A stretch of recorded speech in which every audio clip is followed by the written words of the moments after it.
나이가 들수록 머리가 무겁다. 자고 일어나도 개운하지 않다는 말을 한 번쯤은 해보셨을 겁니다. 그런데 우리는 그 흔한 두통을 너무 쉽게 넘기곤 합니다. 머리가 아프면 대충 진통제 하나 먹고 잠깐 눈 붙이고 그러다 보면 다시 일상으로 돌아가죠. 그런데 말이죠. 혹시 그 두통이 정말 단순한 두통이 아닐 수도 있다는 사실 알고 계셨나요? 저는 의사로서 수많은 환자들을 만나면서 설마 내가 그럴 리가라는 말을 참 많이 들어왔습니다. 그런데 설마가 진짜였던 경우도 정말 많았습니다. 그래서 오늘은 여러분과 함께 그 무심코 넘기던 아침 두통 뒤에 숨겨진 진짜 무서운 이야기, 그리고 우리가 할 수 있는 가장 현실적인 대처 방법에 대해 나눠보려고 합니다. 오늘 이야기만큼은 절대 중간에 멈추지 마세요.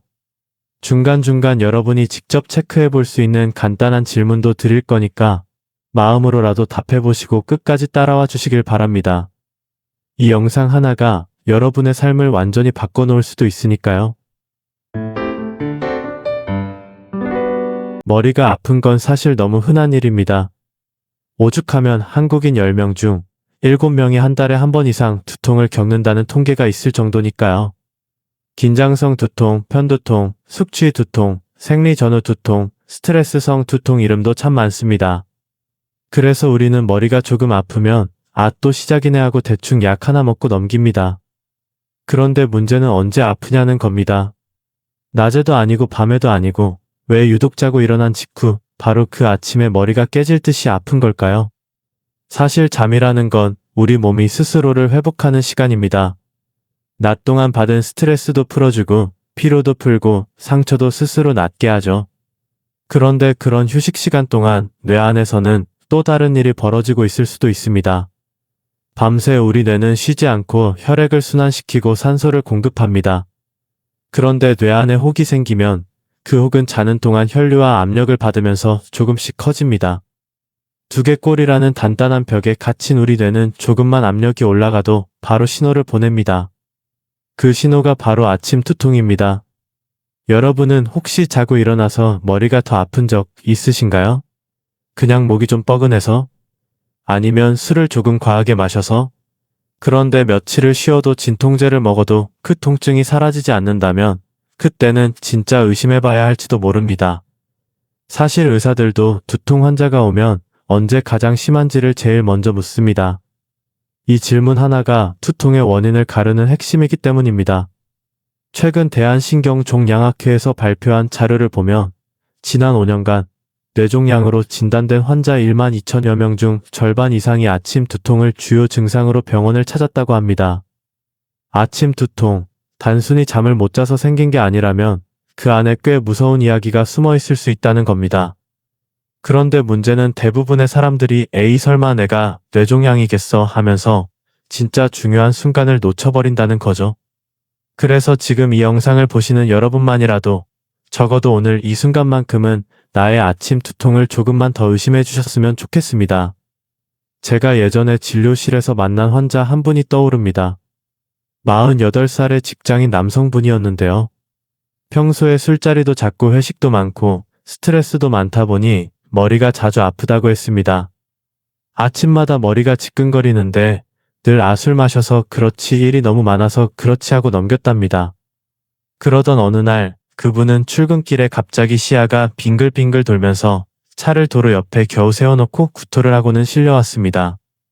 응급실에서 CT를 찍어보니 뇌에 혹이 있었고 이미 꽤 커져 있어서 신경을 누르고 있었습니다. 다행히도 수술은 성공적으로 마쳤지만 치료 기간이 길어지면서 회사를 그만두게 됐고 일상이 완전히 바뀌었습니다. 그분이 저에게 했던 말이 아직도 기억납니다. 선생님, 그때 한 달만이라도 일찍 올 걸 그랬어요. 이런 얘기는 결코 남 얘기가 아닙니다. 서울 아산병원 뇌종양센터에서 2022년에 발표한 임상 보고서에 따르면 뇌종양 환자 중 절반 이상이 이미 3개월 이상 두통을 참고 버티다가 뒤늦게 병원에 왔다고 합니다. 우리가 조금만 일찍 몸의 신호를 알아채고 병원 문턱을 두려워하지 않았다면 얼마나 달라졌을까요? 43살의 한 여성 환자도 마찬가지였습니다. 두 아이를 키우면서 직장을 다니던 워킹맘이었죠. 일도 육아도 정신없다 보니 머리가 좀 아픈 건 늘 당연한 일이었답니다. 그런데 이상하게 자고 일어난 아침마다 머리가 무겁고 약국에서 산 두통약이 전혀 듣질 않았대요. 그러다 어느 날 아침 아이 도시락을 싸다 말고 갑자기 손끝 감각이 없어지고 말이 어눌해졌습니다. 다행히 남편이 바로 병원에 데려가서 MRI를 찍었고 뇌하수체 쪽에 작은 종양이 발견됐습니다. 수술로 제거했고 지금은 건강하게 잘 지내고 있지만 만약 조금만 더 늦었더라면 신경을 눌러서 평생 후유증이 남았을 수도 있었습니다. 이런 사례들을 보면 참 무섭습니다. 다들 너무 바빠서 혹은 무심해서 그냥 한 번만 검사를 미뤄도 결과가 너무 크게 달라질 수 있으니까요. 그렇다면 의학적으로 아침 두통은 왜 그렇게 주목할 만한 신호일까요? 미국 메이오 클리닉의 신경외과 교수진은 뇌종양 초기 증상에서 가장 대표적인 것이 바로 아침 두통과 원인 불명의 구역질이라고 말합니다. 뇌는 두개골이라는 단단한 뼈 속에 갇혀 있습니다. 그런데 종양이라는 혹이 자라면 두개골은 늘어날 수가 없기 때문에 뇌 내부 압력이 올라갑니다. 밤새 누워있을 때는 혈액순환이 머리 쪽으로 몰리기 때문에 그 압력이 더 쉽게 올라가죠. 그래서 낮보다 아침에 더 머리가 아픈 겁니다. 이런 뇌압 상승은 두통뿐만 아니라 구역질과 구토, 시야 흐림, 언어장애 같은 신경학적 증상으로 이어집니다. 2019년 영국 런던대 신경과 연구팀이 발표한 논문에 따르면 뇌종양 환자의 65%가 아침 두통과 구역질을 함께 경험했다고 합니다. 또 흥미로운 것은 두통이 심해지는 패턴입니다. 일반적인 긴장성 두통은 주로 오후나 밤에 심해집니다. 근육이 뭉치거나 피로가 쌓여서 생기니까요. 하지만 뇌종양성 두통은 아침이 더 아프고 낮에 움직이다 보면 뇌압이 조금 분산되면서 오히려 통증이 줄어듭니다.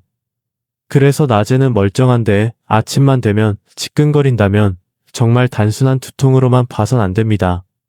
국내 서울성 모병원 뇌신경센터 자료에 따르면 지난 5년간 뇌종양으로 진단된 환자 1만여 명 중 7할 이상이 40대 이상이었습니다. 나이가 들수록 세포의 노화로 인해 유전자 복제가 불안정해지고 이 과정에서 세포 돌연변이가 생겨 혹이 자라는 경우가 많기 때문입니다.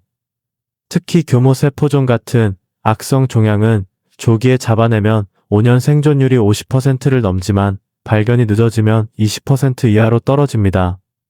이처럼 언제 발견하느냐가 생명을 좌우합니다. 그렇다면 어떻게 해야 할까요? 일단 두통이 이상하다 싶으면 증상을 기록하는 게 가장 좋습니다. 언제, 어디가, 얼마나, 무슨 상황에서 아팠는지 간단히라도 적어두면 병원에서 큰 도움이 됩니다. 두통일지를 써서 가져오신 분과 그렇지 않은 분은 진단 속도가 2배 이상 차이 납니다. 두 번째로는 두통이 2주 이상 반복되면 반드시 신경외과나 신경과 전문의를 찾아가세요. 간단한 CT만으로도 큰 혹은 확인할 수 있고 필요하다면 MRI로 정밀 진단이 가능합니다. 검사 비용이 부담될 수도 있겠지만 한 번의 검사가 인생을 바꿀 수도 있습니다. 마지막으로는 생활 습관입니다. 과도한 음주, 흡연, 카페인 남용, 불규칙한 수면, 과도한 스트레스는 뇌 건강에 치명적입니다. 특히 하루에 물을 충분히 마시고 밤엔 푹 자는 것, 이것만으로도 두통의 절반은 사라집니다. 두통 이야기를 하면 항상 비슷한 질문이 돌아옵니다. 정말 두통이 있다고 해서 다 무서운 병은 아닐까요? 맞습니다. 사실 우리가 흔히 겪는 두통은 대부분 긴장성 두통, 편두통, 군발 두통처럼 비교적 흔하고 덜 위협적인 경우가 훨씬 많습니다. 하지만 두통의 패턴과 동반 증상이 중요합니다. 예를 들어 평소에도 가끔 머리가 무겁긴 했는데 최근 몇 주간 유독 아침에만 머리가 깨질 듯이 아프고 진통제를 먹어도 듣지 않고 공복에도 속이 울렁거리고 갑자기 말이 꼬이거나 시야가 뿌옇게 흐려진다. 그러면 그때는 단순 두통의 영역을 넘어섭니다. 많은 분들이 MRI 찍으면 방사선 때문에 몸에 안 좋지 않냐고 묻기도 합니다. 사실 MRI는 강력한 자기장을 이용한 검사라 방사선 노출은 거의 없다고 보셔도 됩니다. CT는 저설량 방사선을 사용하긴 하지만 한두 번 찍는 걸로 큰 문제가 되진 않습니다. 그래서 의사들은 필요하다면 두려워하지 말고 먼저 CT라도 찍자고 권합니다. 또 자주 나오는 질문 중 하나가 어디로 가야 하나요? 입니다. 뇌종양 검사는 대학병원만 가야 하나 걱정하시는데 꼭 그렇지 않습니다. 동네 신경외과도 초기 진단은 충분히 가능합니다. 오히려 증상이 심하면 큰 병원 가기 전에 가까운 병원에서 신속히 검사해서 의뢰서를 받아가는 게 더 빠릅니다. 그리고 많은 분들이 걱정하시는 게 치료비입니다.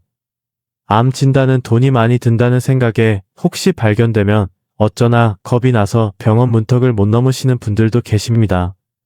그러나 최근에는 국가검진에서도 뇌 MRI가 추가되는 경우가 늘고 있고 또 희귀난 지성 질환으로 분류되면 건강보험에서 큰 부분이 지원되기 때문에 예전보다 훨씬 부담이 적습니다. 가장 무서운 건 결국 검사비가 아니라 방치했다가 더 큰 비용을 치르게 되는 것입니다. 두통이 두렵다면 그냥 혼자 참지 마시고 전문가의 진단을 믿어보세요. 내 머릿속은 내 눈으로 볼 수 없습니다. 우리는 통증이라는 신호로밖에 알 수 없기 때문에 그 신호를 무시하지 않는 것만이 최선입니다. 이 긴 이야기를 끝까지 들어주셔서 정말 감사합니다. 혹시라도 지금 머리가 무겁게 느껴지셨나요? 아닙니다. 괜히 무서워지셨다고 걱정하지 마세요. 내 몸을 의심한다는 건 두려운 일이 아닙니다. 오히려 내가 나를 더 지키기 위한 가장 현명한 선택입니다. 우리는 바쁘다는 이유로, 돈이 든다는 이유로, 혹은 설마 하는 마음으로 몸의 작은 신호들을 쉽게 무시해버립니다. 그러나 그런 작은 신호 하나가 때로는 내 가족을 지켜주는 기회가 되기도 합니다. 만약 오늘 이 영상을 통해 단 한 분이라도 그래, 이번 주말에 CT라도 찍어보자 하고 마음먹으셨다면 그걸로 저는 충분합니다. 사실 뇌종양이라는 단어만 들어도 무섭고 마음이 무거워집니다. 하지만 모든 병은 빠르면 빠를수록 이깁니다. 너무 늦어버리면 돌이킬 수 없는 상처가 되지만 조금만 빨리 움직이면 충분히 내 삶으로 돌아올 수 있습니다. 그리고 저는 여러분이 그렇게 돌아오시길 바랍니다. 오늘 이 영상이 끝이라고 생각하지 않으셨으면 좋겠습니다. 머리가 무겁다면 그건 뇌혈관도 무겁다는 뜻일 수도 있습니다. 그래서 다음 영상에서는 아침 두통만큼이나 중년층이 꼭 알아야 할 조용히 다가오는 뇌졸중의 초기 신호와 뇌출혈의 전조에 대해 깊이 이야기해 보려고 합니다. 특히 40대 이후에는 고혈압과 당뇨 같은 기저질환과 혈관 건강이 직결되기 때문에 머리뿐 아니라 혈관 관리도 반드시 같이 가야 합니다. 혹시 아직 구독 안 하셨다면 지금 꼭 구독 버튼 눌러주세요. 알림 설정까지 해두시면 건강을 지키는데 더 이상 미루지 않으실 수 있을 겁니다. 마지막으로 이 영상을 보고 나서 조금이라도 내 머리가 안전하다고 느껴지셨다면 댓글에 내 머리 안전 한 줄만 적어주세요. 그 한마디가 또 다른 누군가에게는 병원에 가볼 용기를 줄 수도 있으니까요. 건강은 누구도 대신해주지 않습니다. 하지만 함께라면 정보는 나눌 수 있습니다. 오늘도 건강한 하루 보내시고 다음 영상에서 꼭 다시 뵙겠습니다. 감사합니다.